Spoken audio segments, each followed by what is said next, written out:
అందరికీ షలోం. ప్రార్థన. వధింపబడిన గొర్రెపిల్ల, వాత్సల్యత గల ఎలోహిం, వాయువులను దూతలుగా ఏర్పరచుకున్న ఎలోహిం, యుగ యుగములకు రాజా, నిన్ను గొప్ప జనముగా చేసి నిన్ను ఆశీర్వదించి నీ నామమును గొప్ప చేయుదునని వాగ్దానము చేసిన అదోనాయ్, నేను నీకు తోడై ఉండి నీ వెళ్ళు ప్రతి స్థలం ముందు నిన్ను కాపాడుదనని వాగ్దానము చేసిన ఎలోహిం, నేను ఉన్నవాడును అనువాడును వాగ్దానము చేసిన ఎలోహిం, నేను స్వస్థపరచు ఎలోహిమును నేనే అని వాగ్దానం చేసిన తండ్రి, 5 100 మందిని తరుముదురు, 100 మంది 10,000 మందిని తరుముదురు అని వాగ్దానము చేసిన మా ఎలోహిం, మీ ఘనమైన నామమునకు స్తుతులు స్తోత్రాలు చెల్లించుకుంటున్నా.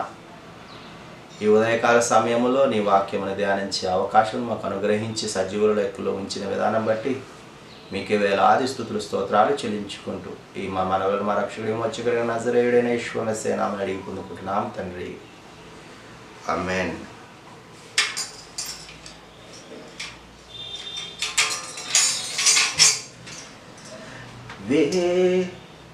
వేలాది నదులంత విస్తార తైలం నీకిచ్చిన చాలునా, వేలాది నదులంత విస్తార తైలం నీకిచ్చిన చాలునా,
హల్లెలూయా. ఈరోజు సంఖ్యాకాండము 29వ అధ్యాయము ధ్యానించుకుంటాం. 29వ అధ్యాయములో మొత్తము కూడా బలుల గురించి ఉన్నది. అయితే ఇది 7వ నెల 1వ దినము పరిశుద్ధ సంఘముగా కూడుకోవాలని జ్ఞాపకం చేస్తున్నాడు. ఈ రోజున జీవనోపాధి అయిన ఏ పని కూడా చేయకూడదు అంటున్నాడు. ఇది శృంగధ్వని పండుగ దినం అని జ్ఞాపకం చేస్తూ ఉన్నాడు. Blow the trumpet.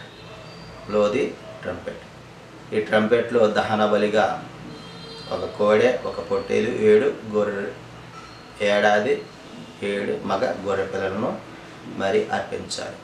అయితే తెలుగులో అమావాస్య అని రాసి ఉన్నది, ఇంగ్లీష్లో నియమును అని రాసి ఉన్నది.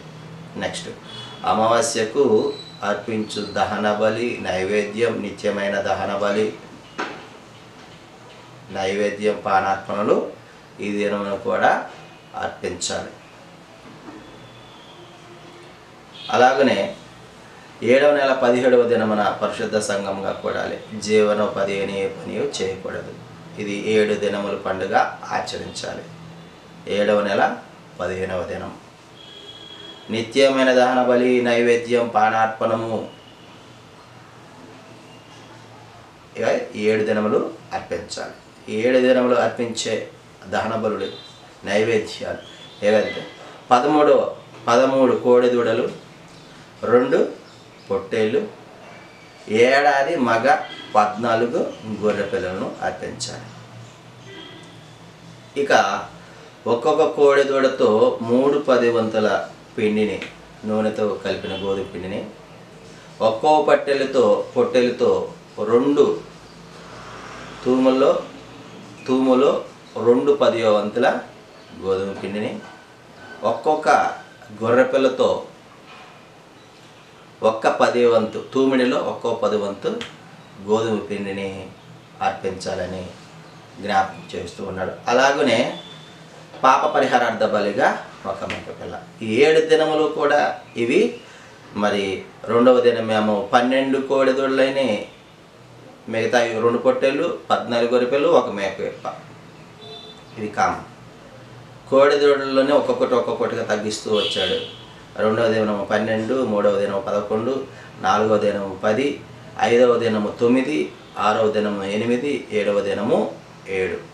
ఈ విధముగా 7 దినములు కోడెదూడలను అర్పించాలి, 2 పొట్టేలను అర్పించాలి, 14 గొర్రెపిల్లలను అర్పించాలి, పాప పరిహారాల బలి 1 మేకపిల్లను అర్పించాలి. అలాగనే 8వ దినము వ్రత దినముగా ఉన్నది. జీవనోపాధి ఏ పని చేయకూడదు. మొదటి దినము ఏ పని చేయకూడదు, 8వ దినము కూడా ఏ పని చేయకూడదు. అలాగనే మనము 1వ దినము 7వ నెల 1వ దినము కూడా సురంగతమని పండగ చేస్తున్నాం కదా, ఆ దినము కూడా జీవనోపాధి ఏ పని చేయకూడదని జ్ఞాపకం చేస్తూ ఉన్నాడు. కాబట్టి ప్రియమైన సంగమ, ఈ దహన బలులు, నైవేద్యాలు మరి ఈ విధంగా అర్పించాలంటే మనము మరి ఆనాటి కాలంలో గోవులను, ఆవులను, గొర్రెలను, మేకలను పెంచుకునేవారు కాబట్టి తగు రీతిగా అర్పించేవారు. మరి ఈనాటి కాలంలో అర్పించాలి అంటే మొదట దహన బలులు, నైవేద్యాలు అవి నిలిపివేయబడ్డాయి. దానికోసమే యేషువ మెస్సయ్య వారు మరణించి తిరిగి పునరుత్థానుడైనాడు. కాబట్టి కొంతకాలము నిలుపుదల చేయబడ్డాయి. ఆ నిలుపుదల చేసే ప్రక్రియలో మనం చేసేది ఏంటంటే, మన నిర్దోషమైన ప్రవర్తనతో, నిష్కలంకమైన హృదయంతో ఆయనను సమీపించడానికి ప్రయత్నించే ప్రయత్నమే మనం చేయాల్సిన పని. అది నోటితో, ఆలోచనలతో ఈ విధంగా ఆయనకు సమీపం అవ్వడానికి ఆయన ఏవైతే చేయమన్నాడో అవన్నీ పాపం పరిహారార్థంగా, అంటే పాపం చేయకుండా ఉండడానికి ప్రయత్నించమన్నాడు, నిర్దోషంగా జీవించడానికి ప్రయత్నించమన్నాడు, నిష్కలంక హృదయులై ఉండడానికి ప్రయత్నించమన్నాడు. ఆ ప్రయత్నంగా మనము మన ప్రక్రియను ప్రారంభించినట్లయితే మరి అక్షయం వారు మనకు ఆశీర్వాదములను, స్వస్థతను శీఘ్రముగా అనుగ్రహిస్తాడని మనం జ్ఞాపకం చేసుకున్న వారమే ఉంటున్నాము. చివరగా ఈ మృక్కుబళ్ళు, స్వేచ్ఛార్పణలు, దహన బలులు, నైవేద్యాలు, పానార్పణలు కాక, సమాధాన బలులు కాక, వీటిని నియామక కాలాల యందు ఎలోహింకు అర్పించాలి. మనం అనుకుంటున్నాం ఏ దినమున అర్పించేది ఆ దినమున అర్పిస్తున్నాములే, ఇంకెందుకులే. కానీ ఈ పండుగ దినములో ఎక్కువగా అర్పించాలి అంటే ఆ దినమున అందరూ కూడి, అందరిని పిలిచి ఆయన యొక్క క్రియలను, ఆయన యొక్క మహత్కార్యములు వివరించాలని మరి ఇట్టి విధంగా ఇంత ఘనంగా మరి దహన బలులు, నైవేద్యాలు మరి చేయమని ఆశయం వారు ఆజ్ఞాపించాడు. మనము ఆయన యొక్క ప్రణాళికలో పాలిభాగస్తులు అవ్వాలంటే నిర్దోషమైన, నిష్కలంకమైన హృదయంతో, ప్రవర్తనతో మనం ఆయన యొద్దకు వచ్చారా. ఆమేన్.